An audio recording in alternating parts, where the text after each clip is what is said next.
datang dari arah bukit. Gelap, deras, dan dingin, seperti tidak mengenal belas kasih. Aku memanggil nama mereka. Aku menjerit sekuat yang aku mampu. Namun suaraku kalah dengan banjir bandang itu. Kalah oleh biru air, kalah oleh runtuhan tanah, kalah oleh batu-batuan yang jatuh tanpa ampun. Dan kini yang tersisa sekarang hanya aku. Iya, aku. Hai, aku adalah anak desa. Aku hidup dengan kesederhanaan, dengan sawah yang mulai menguning karena masa panen telah tiba, dengan rumah yang bahkan dindingnya tidak sempurna. Namun, setiap harinya akan selalu hangat oleh cinta. Di rumah itu, aku mengenal tawa. Aku mengenal suara ibu memasak, suara bapak bangun paling pagi untuk bekerja. Namun betapa bodohnya aku ini, karena aku selalu iri kepada mereka yang memiliki segalanya. Padahal aku tahu yang sederhana itulah yang paling berharga. Bapakku bukan orang kaya. Tangannya kasar karena bekerja.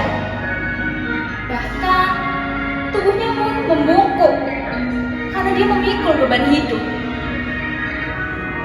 Bapakku selalu berkata, "Dok, walaupun kita nggak punya banyak, nggak apa-apa, jangan iri. Yang penting kita punya hati." Lalu ibuku suka sekali mengomel. Tapi dia akan paling khawatir ketika aku jatuh sakit. Dia akan berkata, "Dok, panas sekali badanmu. Sini, buka beras dulu."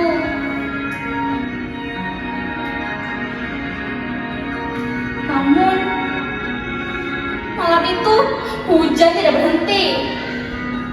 Air sungai mulai naik. Bapakku berteriak sangat lantang. Dia sangat ketakutan. Ayo, masuk, jangan keluar. Air sudah mulai naik." Ibuku memegang tanganku sangat keras, sangat kencang, seolah dia takut aku akan terbawa arus.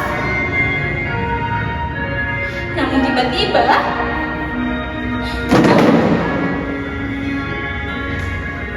tanah dari arah belakang rumah runtuh. Batu-batu jatuh tanpa ampun. Air semakin meninggi. Angin semakin menggila. Banjir itu datang membawa batu-batuan, membawa tanah yang longsor, membawa ranting-ranting pohon, bahkan membawa kematian. Aku melihat ayah dan ibuku. Mereka jatuh. Mereka hilang. Seolah bumi menelan mereka tanpa jejak.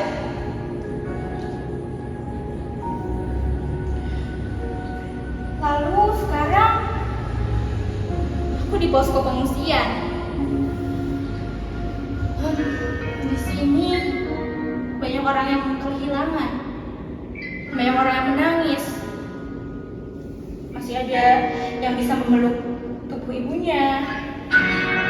Masih ada yang bisa memeluk tangan ayahnya. Lalu aku sendiri bahkan sudah tidak tahu apakah bapak dan ibuku masih bisa bernafas, atau sekarang hanya sebatas nama korban yang dibacakan perlahan. Lalu aku mulai bertanya, untuk apa aku bertahan? Untuk apa aku bertahan di sini? Di malam yang basah oleh air mata, aku kehilangan dua nama yang selalu kusebut dalam doa.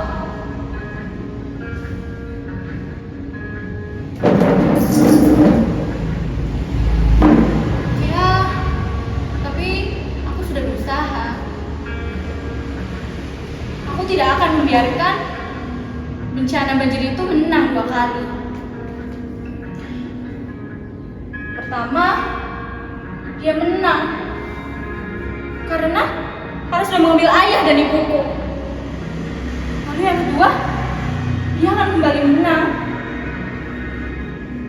ketika dia berhasil mengambil masa depanku. Walaupun kini aku sudah tidak punya sawah, aku sudah tidak punya rumah, aku hanya memiliki baju basah ini dan selimut bantuan yang bahkan tidak bisa menghangatkan tubuhku. Aku mulai bertanya kepada Tuhan, ya Tuhan, mengapa takdir yang aku buat sangat mengerikan? Aku bahkan belum sempat mengatakan terima kasih. Aku belum sempat membuat ayah dan ibuku bangga. Namun di tengah-tengah kesedihan itu, ada hal yang menggetarkan hatiku.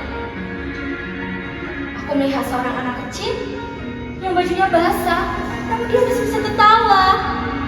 Lalu aku melihat ibu-ibu yang membagikan makanannya, padahal aku juga tahu mereka juga korban, mereka juga membutuhkan. Tapi mereka tidak sepayah diriku. Mereka tidak menyerah seperti aku.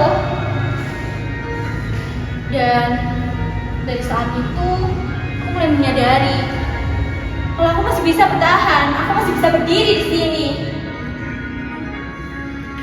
Sejak saat itu, aku mulai berusaha untuk bangkit. Setiap hari, aku membantu di posko. Aku membantu mengangkat barang. Ini, mengangkat dus-dus ini, yang berisi obat-obatan, makanan, pakaian layak pakai. Aku membantu ibu-ibu yang kesusahan untuk berjalan ke kamar mandi. Karena aku sadar, bencana itu bukan hanya soal menderita, namun bencana itu soal siapa yang akan bertahan, siapa yang akan berbakti, siapa yang akan bangkit di tengah-tengahnya. Bapak, Bu, jika kalian masih ada di sini, kalian akan bangga padaku, kan? Aku bertahan di sini bukan karena aku kuat, melainkan aku sadar kalau aku mampu, aku masih bisa berdiri di sini.